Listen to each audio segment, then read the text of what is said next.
Hello and welcome to another Overlord lore video, and today we are going to take a closer look at Cocytus' personal bodyguard, the Frost Virgins, powerful ice monsters fit to fend off even powerful players. But before we are going to take a closer look at all of these beauties, let's take a closer look at those beauties right here and thank my Patreons for supporting this channel. Furthermore, I say thanks to all users of the YouTube thanks function who made one-time donations. And with all of that said, let's take a look at the Frost Virgins' residence before we take a look at anything else, for they can usually be found on the 5th floor of the Great Tomb of Nezarec, in Cocytus' own residence, known as Snowball Earth. Now, the name itself is an interesting story. Obviously it is made out of snow. But Snowball Earth also refers to a period in the history of our planet where the Earth was essentially just that, a snowball, covered in ice, a mile thick. And apparently life somehow still survived all of this and then exploded in sheer amount of numbers and species.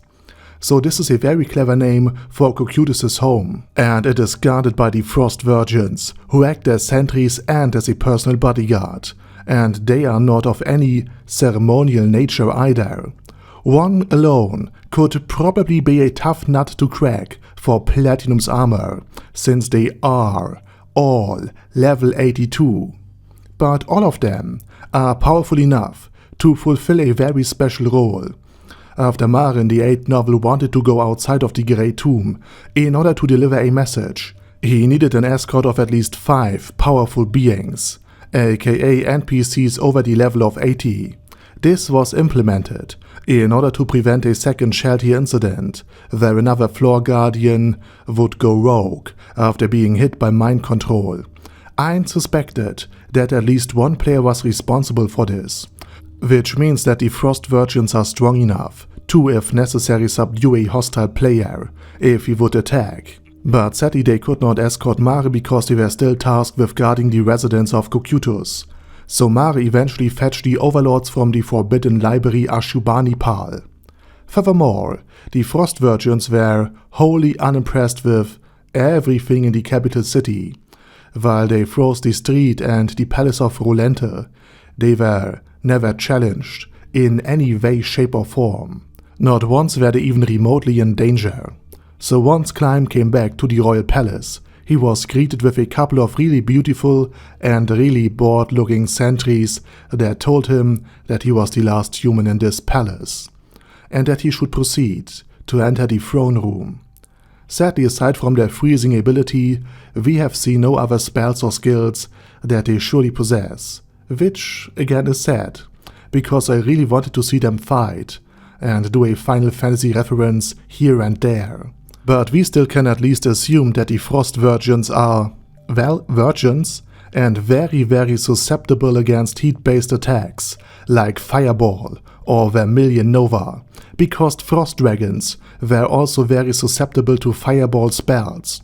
But just like the Frost Dragon, Olasir Dark Halil had magic countermeasures that would weaken any fire-based attack, the Frost Aura that the Frost Virgins are able to project could, for example, greatly cool the heat of incoming fire-based attacks and inflict cold damage to any enemy in close proximity, making melee fights very disadvantageous. And such a passive frost ability could also be seen when the lizardmen Sarayusu and Zenburu dueled one another, and Frostpain froze many parts of Zenburu's body just by inflicting a lot of cold damage over time.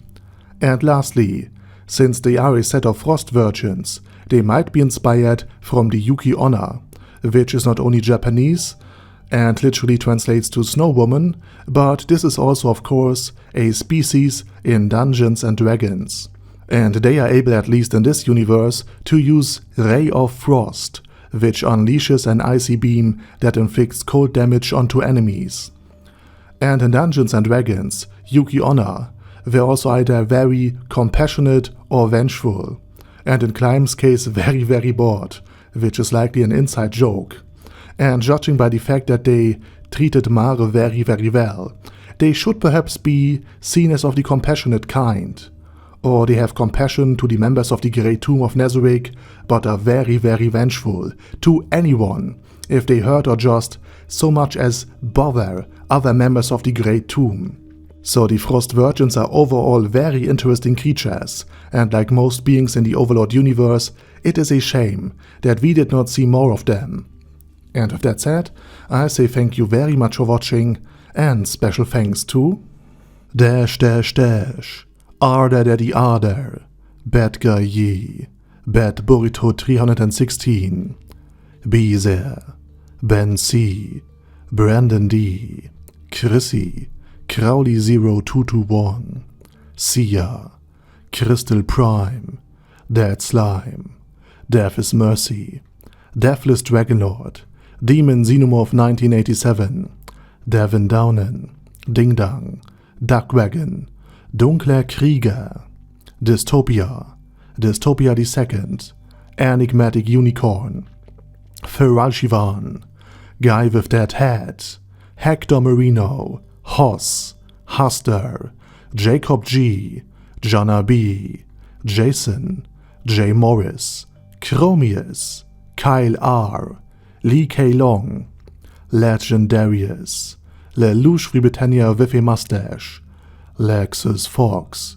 Lord Nishikian Rai, Lord Touch Me, Love Razor, Mervek, Mr. Shoes, Mr. Tweaker, Michael R, Michael Y, Nope, Oh Hell No, Normal Toad, O'Kill, Overlord General Gasper, Paddy Pantom, Personage, Primus 11, Q-Ne Caracos P, Shergox's Daddy, Shadow Lightning Wolf, Shrine Keeper, Super Tier Magic Batista Bomb, Supreme Cheese, Staris, Ted, Texas Deer, The Orc Warboss, Rocket Smasher, T.E. Wang, Vash Hawkeye, Vegito 27, Venture Fanatic, Wilhelm, Xenokai, and Zonagon. Thanks guys. Anyway, have a nice day, and I hope to see you all again soon under my next video.